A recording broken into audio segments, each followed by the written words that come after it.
नमस्ते, मैं हूं संजय दीक्षित और आप देख रहे हैं दी जयपुर डायलॉग्स। भारतीय जनता पार्टी ने अपने एक और समर्थक की बलि ले ली है।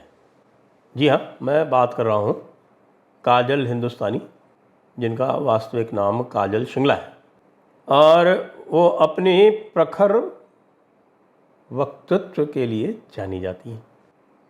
उनके विरुद्ध आरोप क्या है?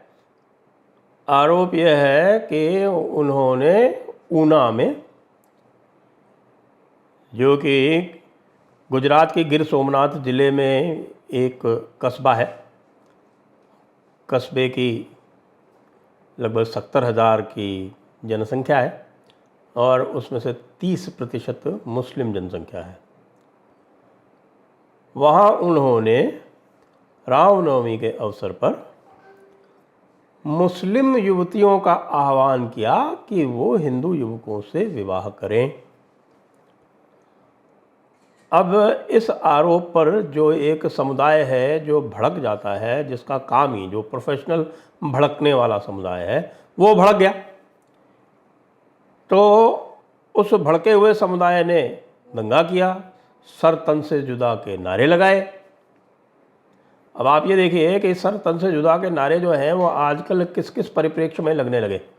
पहले वो केवल गुस्ताखे नबी पर लगते थे, अब आजकल आप कुछ भी कहो, किसी भी विषय में कहो, सामाजिक विषय में कहो, आर्थिक विषय में कहो, राजनीतिक विषय में कहो, सर तन से जुदा के नारे लगते हैं। और सर तन से जुदा के नारे यदि उसके बाद हिंसा नहीं करते हैं, सामान्य रूप से सर तन से जुदा का नारा कोई भी लगा दे तो कोई कार्रवाई नहीं होती। आप इसके एकाधिक उदाहरण देख सकते हैं। 80 लोग गिरफ्तार हुए उस दंगे में, लेकिन काजल जी को भी गिरफ्तार कर लिया गया। उनके विरुद्ध भी 295A का चार्ज लगा दिया गया। 295A का चार्ज क्यों लगा दिया गया? क्या धर्म परिवर्तन का आह्वान करना अपराध है?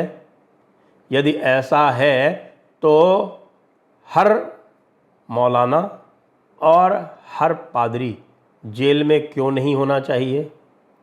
यदि ऐसा है तो दिन में 5 बार हर मस्जिद से अज़ान देने वाला इमाम, जो सीधे सीधे दूसरे धर्मों का, गैर मुस्लिम धर्मों का अपमान करता है, ये कह के कि बस हमारा अल्लाह ही पूजा योग्य है और किसी की पूजा नहीं होनी चाहिए, और यह अज़ान देता है बड़े बड़े लाउड स्पीकर से। वो किसी भी छोटे शहर या बड़े शहर में आप जाएंगे तो कोई ऐसा कोना नहीं बचेगा जहां आपको वो आवाज़ ना सुनाई दे। अब वो चूँकि अरबी में होती है तो अधिकतर लोगों की समझ में नहीं आती, लेकिन अब इंटरनेट के युग में सबकी समझ में भी आने लगी है। तो इस प्रकार की बात कहने वाला हर कोई व्यक्ति आरोपी क्यों नहीं होता है? देखिए, आरोप जो है वो लगाए जा सकते हैं। आरोप यदि आप 295 का आरोप, 295A का आरोप यदि आप समान रूप से लगाएं, मुझे कोई आपत्ति नहीं है, कोई आपत्ति नहीं है, क्योंकि मुझे पता है कि यदि आप समान रूप से और समान पैरामीटर पर यह आरोप लगाएंगे तो हिंदू तो कोई यदा कदा चपेट में आएगा, लेकिन ये सारे के सारे मुल्ले मौलाना पादरी जो है ये सब के सब उसकी चपेट में आएंगे। इन लोगों का तो काम ही लगातार हिंदू धर्म का, हिंदू देवी देवताओं का, हिंदुओं के आराध्यों का अपमान करना, लगातार अपनी मस्जिदों में, अपने खुतबों में।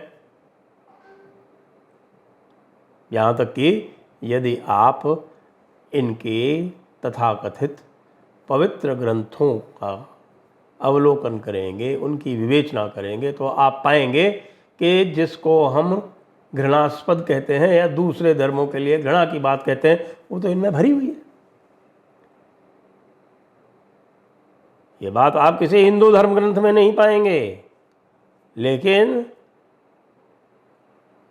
काजल जी ने वहाँ से आवाहन कर दिया और एक सामाजिक सच्चाई बयान करके, आवाहन करके और लोगों के घर वापसी की विशेषकर से युवतियों का, तो उसको आपने मान लिया कि ये 295 है। किसी हालत में नहीं बनता ये 295 है।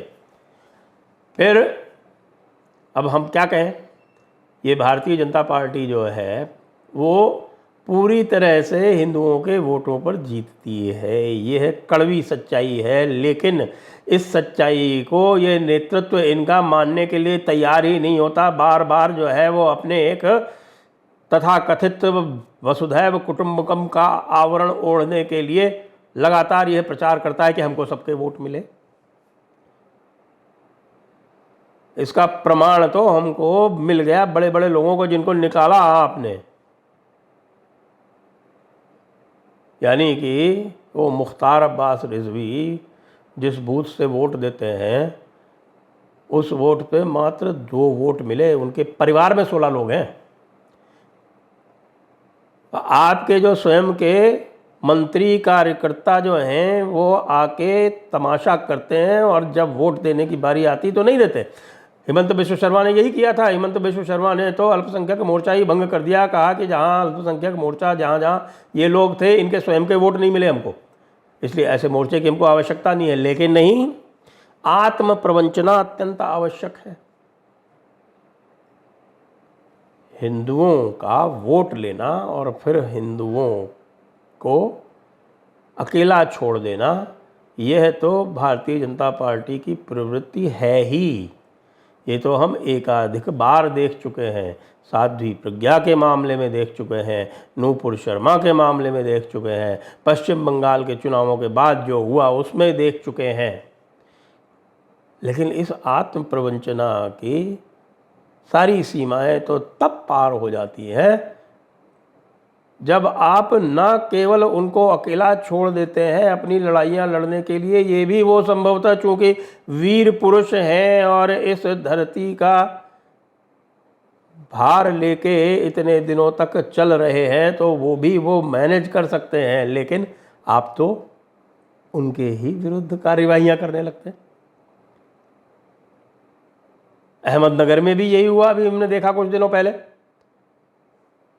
कि वहाँ पर आपने एक आयातित किए थे एक सांसद महोदय एनसीपी से, तो वहाँ पर जब कुछ इस प्रकार का झगड़ा हुआ, अच्छा रामनवमी के जुलूसों में होगा, हनुमान जयंती के जुलूसों में होगा, सारे झगड़े जो हैं वो तभी होंगे जब कोई यात्रा, शोभा यात्रा हिंदुओं की निकाली जाएगी। भाई मुहर्रम में क्यों नहीं होते झगड़े? इसलिए कि हिंदू उनके ऊपर अटैक नहीं करते। रामनवमी में और हनुमान यात्रा में, दीपावली में, होली में, इनमें सब में इसलिए होते हैं क्योंकि सामने वाले जो हैं, जो तथाकथित अल्पसंख्यक हैं, जिनको अल्पसंख्यक मानने का कोई कारण नहीं है, 14% से अधिक 2011 की जनगणना के आधार पर उनकी जनसंख्या है और यूनाइटेड नेशंस भी कह रहा है कि 5% से अधिक पर माइनॉरिटी नहीं होनी चाहिए। और एक फेक नैरेटिव बनाकर, एक मिथ्या प्रचार करके माइनॉरिटी की बेनिफिट्स भी दी जाती है, उनको सारी सुविधाएं भी दी जाती हैं और उसके ऊपर तुर्रा ये कि हिंदू यदि कुछ बोले उनकी जातियों के विरोध में तो उसको ही गिरफ्तार किया जाता है। और जहाँ तक मुस्लिम धर्मगुरुओं की बात है तो यदा कदा कोई योगी जैसे हैं जो किसी कलीमुद्दीन सिद्दीकी को गिरफ्तार कर लेते हैं, बाकी तो चाहे वो पंक्चर वाला ज़ुबैर हो और चाहे वो मौलाना साजिद रशीदी हो, जो मौलाना साजिद रशीदी क्या क्या नहीं बोल गया राम मंदिर के बारे में, सोमनाथ के बारे में, किस किस के लिए उसने क्या क्या नहीं बोला। किसी दिल्ली पुलिस के कानों पे जूं नहीं रहेंगी। दिल्ली पुलिस तभी जागती है जब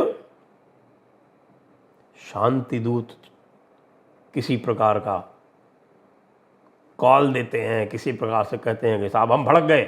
जैसे ही वो कहते हैं कि साहब हम भड़क चुके हैं, तुरंत सारा का सारा तंत्र जो है वो चलायमान हो जाता है, एक्टिवेट हो जाता है।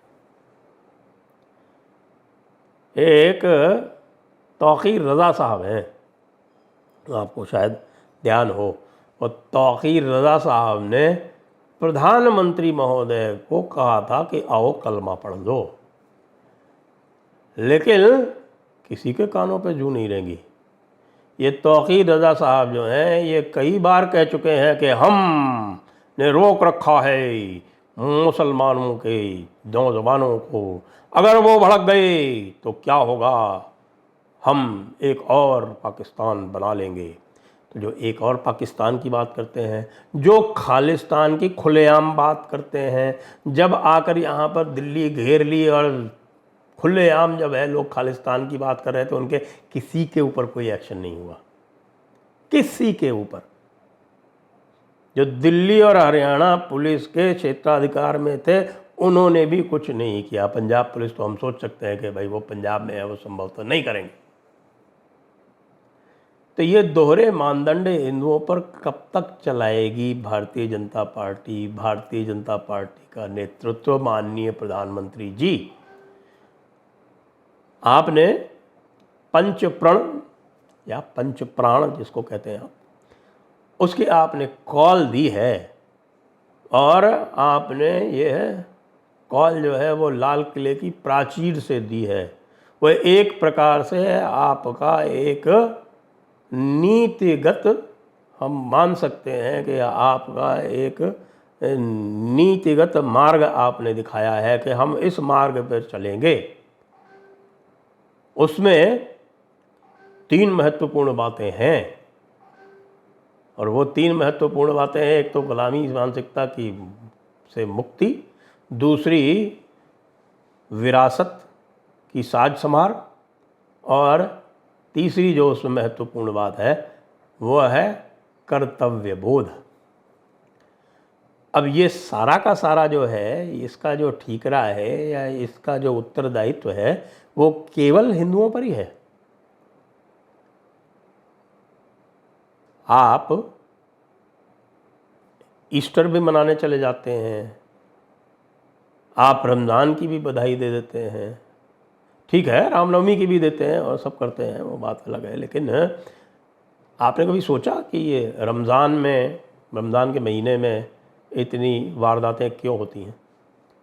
बार बार ये कहने से कि रमज़ान का महीना जो है वो शांति का महीना है, उसके कहने से सच्चाई तो नहीं मिट जाती। झूठी बातें क्यों लोगों को कहते हैं? चुप ही रह जाइए ना, हम लोग सबको समझा देंगे। रमज़ान के महीने में ही डायरेक्ट एक्शन डे हुआ था, और उसका ये प्रचार करके हुआ था कि रमज़ान के मुक़द्दस महीने में हम काफिरों के ऊपर अपनी क़ुव्वत दिखाएंगे तो अल्लाह बहुत खुश होगा। जितने भी ग़ज़वा हैं महत्वपूर्ण जो अल्लाह के नबी के वक्त में भी हुए, सब रमज़ान में हुए। रमज़ान का महीना फ़तह का महीना होता है। रमज़ान के महीने में जिहाद करने से 100 गुना सवाब मिलता है। यह हर बच्चा जानता है, शांति दूत का। तो ये सब बात कहने से वो हंसते हैं और कहते हैं कि लो भाई, ये भी आ गए हमारे चक्कर में, अब तो ये भी हमारी पूरी तरह से तृप्तिकरण में लगे हुए हैं। तो इस तृप्तिकरण का भाजन हिंदुओं को बनना पड़ेगा। क्या चाहते हैं आप? फौज मारू कप्तान कृपया ना बने, ये मेरी भारतीय जनता पार्टी नेतृत्व से अपेक्षा है। ये विनती नहीं है, ये अपेक्षा है। और ये जान लें कि ये लोकतंत्र है, और लोकतंत्र में प्रजा ही भगवान होती है। उस प्रजा को, उस भगवान को आप कुपित ना करें। वैसे तो भगवान कुपित नहीं होते, लेकिन कर्म फल जो है वो निश्चित रूप से देते हैं। तो ऐसा न करें कि कर्म फल जो है वो ऐसा हो कि आपके लिए भी बुरा हो और हिंदुओं के लिए भी बुरा हो। हिंदुओं ने तो आपको अपने सर माथे पर बिठाया है, और जिनको आप बार बार झुककर सलाम कर रहे हैं वो आपको कुछ नहीं देने वाले हैं। आपको देंगे यही बाबा जी का ठल्लू, और उसके बाद जब चुनाव नज़दीक आ जाएंगे तो फिर आप जो है वो लोगों से कहेंगे और जो आपके हितैषी हैं हमारे जैसे उन तक समाचार पहुंचाएंगे कि भाई पोलराइज करो, पोलराइज करो, पोलराइज करो। ये सब करने की आवश्यकता पड़े ही नहीं यदि आप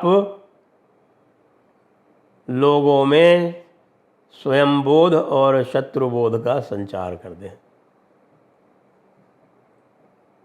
आशा है कि मेरी बात आप सभी लोग जो इसको देख रहे हैं इसको वहाँ तक पहुँचाएंगे जहाँ तक ये पहुँचाई जानी चाहिए। जय हिंद, वंदे मातरम।